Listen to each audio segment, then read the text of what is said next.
Hi friends, Kansi here from atop Serenity Hill, and I am going to be playing in my little no-sew junk journal zine that I made.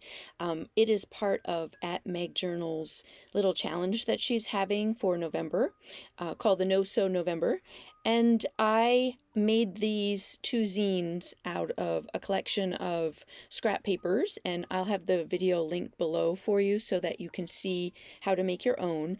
And I made the zine plus the 4 tags that you see were all out of the same big sheet of paper. So what I was going to do today was just play in the zine and use a bunch of the prompts that she has going on for the month.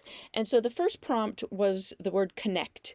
And so I chose to use this giant hand-carved circle stamp and connect all the pages together with the stamp, even the tags, so that, it is just a connecting mark throughout the entire section. So I've been watching Meg work in her no-sew journals, and one of the things that she's been doing is taking the prompt, and instead of doing like a prompt on a page and then the next day a different prompt on a different page, is she started taking the prompt and running it across the entire journal that she was working on. And I really loved how that was. I have done that a few times with my art journals, but I tend to be more of a, today we're going to work on this page, and today I'm going to work on this tag, and today I'm going to, work on this prompt if I'm working on a prompt. And I thought it would be a really fun experiment for me. And then if you want to try it, I encourage you to try this idea, to run, take this zine or your art journal. I would encourage you to do it with something small like a zine. And how can you work in the whole thing all at the same time, as opposed to taking each prompt and making it its own little self-enclosed page? So the prompt that I'm currently doing is the word flow. And I took a Stabilo all pencil and just drew a line so that it looked like this black mark was flowing, this black grungy mark is flowing through the whole zine.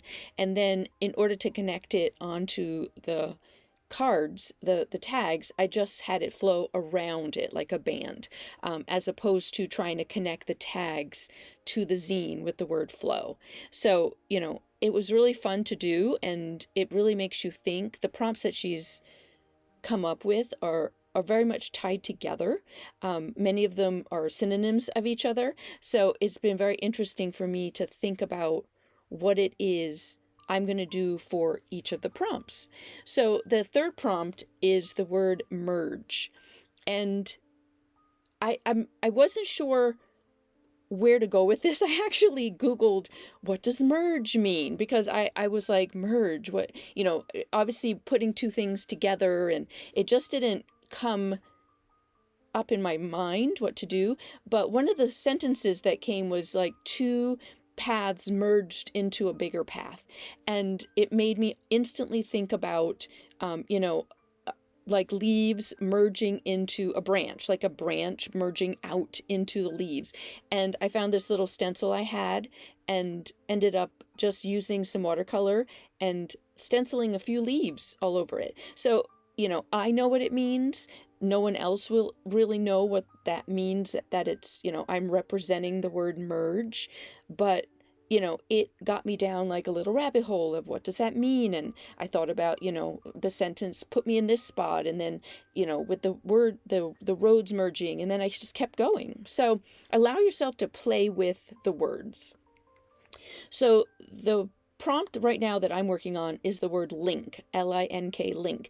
And so what I decided to do was just use some bubble wrap and play with just taking the bubble wrap and watercolor and just walking myself through the zine and then across two of the tags together and linking that design. So again, it's not super obvious. It's not necessarily, someone's not going to see that bubble wrap and go, oh, look, all the things are linked together.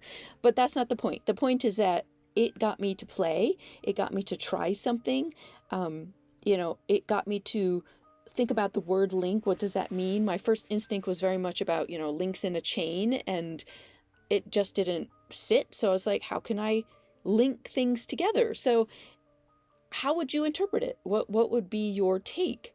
So then I went to prompt number 5. I think I ended up doing like 10 prompts with this one. So prompt number 5 was blend.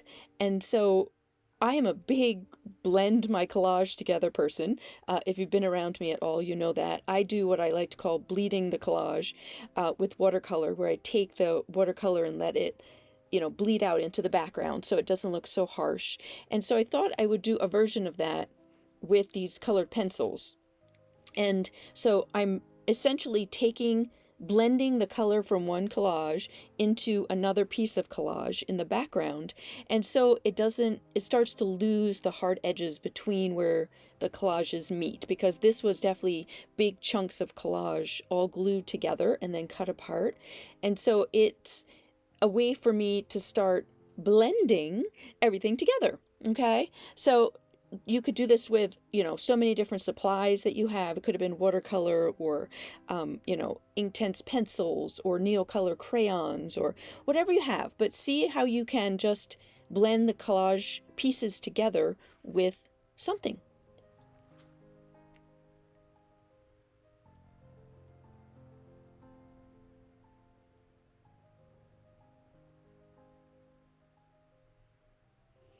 Okay, so the next prompt number 6, was called intertwine.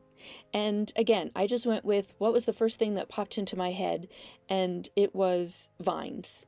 Vines intertwining with each other.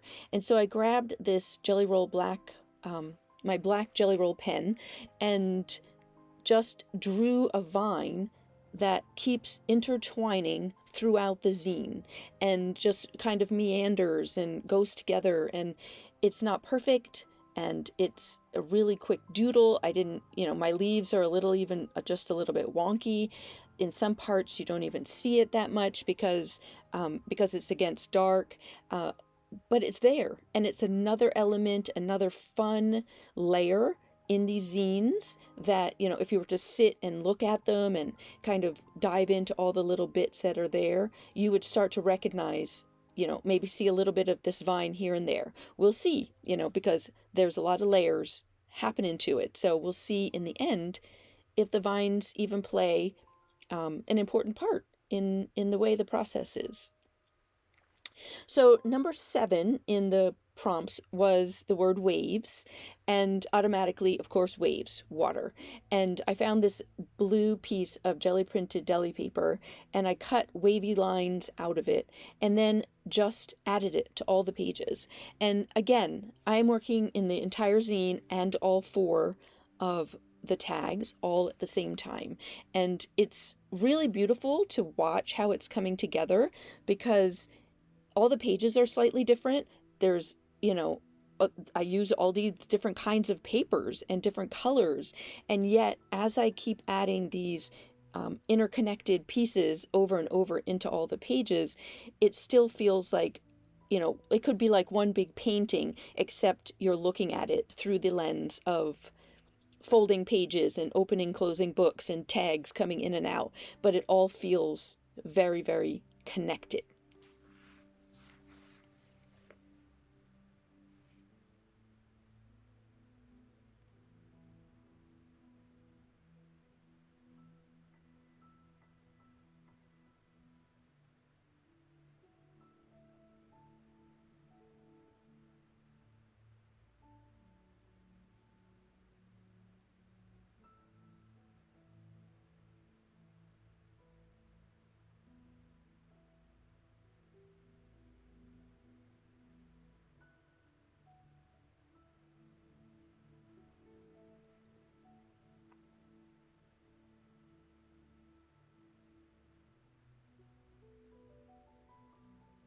So in the spirit of junk journaling, which is, very much what this is all about, just a junk journal zine, I have all these fabric pieces that a friend gave me when she was buying a new sofa.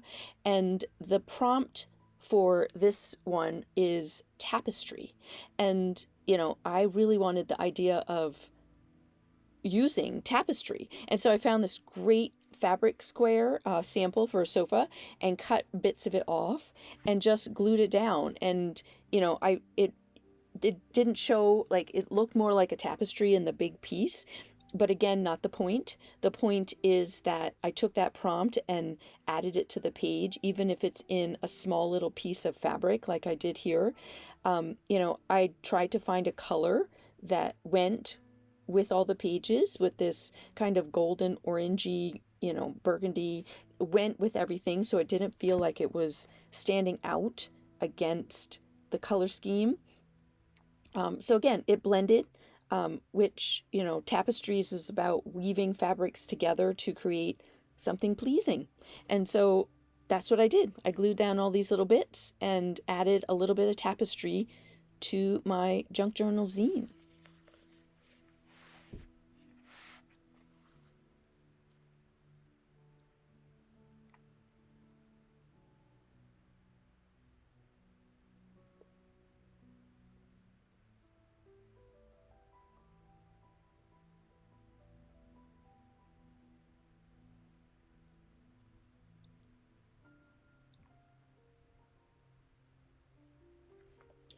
And then we came to prompt number 9, which was thread. So there's many ways you could go with thread. For those of us that like to sew in our junk journals and our art journals, then, just the leftover bits of thread, you could have glued that down. I thought about doing some slow stitching, but in the end, what caught my eye, like that was sitting on my desk, was this beautiful rainbow eyelash thread. Actually, I think it's like yarn. It's like an eyelash yarn. And I love that with the rainbow colors, it didn't matter where I put it down, it blended. So I had all the colors that would blend in. And then I tried using my white glue and it didn't work. And a glue stick would have been just a pain. So I got my hot glue gun out, and which I so rarely use anymore, and just used a hot glue gun to put it down. And so I also love the fact that I'm picking up all different kinds of glue. I'm just using what works, and I'm not trying to be, I didn't go out and buy fabric glue or something else. I just used what I had, which was a hot glue gun. And so part of the whole texture and junk journal part of this is that now the hot glue gives it even more texture because it doesn't necessarily dry flat. So use what you have, people. Use what you have. It is one of the best ways of junk journaling, is just use the scraps that are around you and try it. See what happens. You might surprise yourself in what comes out.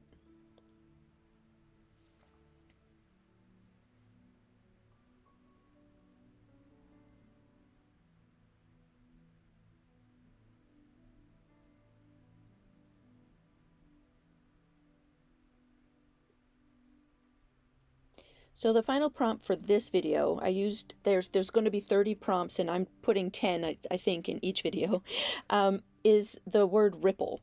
And, I was like, what ripples and what are ripples? And I kept going down, that tour. But then I got to think about the fact that paper ripples when we glue it. A lot of us do art journaling, or watercolor on like paper that ripples, or buckles or wrinkles. And so I was like, what if I just took some tissue paper and smushed it up, and then, smushed it in my hands, then glued it down and made it ripple up or buckle up or wrinkle up, however you wanted to say it, on the page. So that was my final prompt for this, is to put some rippled tissue paper onto each of the pieces, and then we'll see.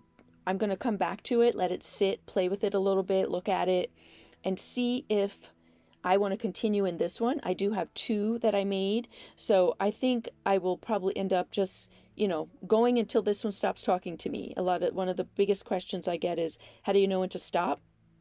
And that to me is always, my art stops, the page stops talking.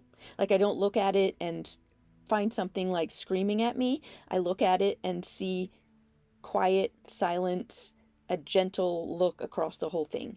So I hope you enjoyed this. If you are not subscribed to my channel, I'd love if you did. And then, I would love to know if you are also doing No Sew November. And I look forward to seeing you all in another video.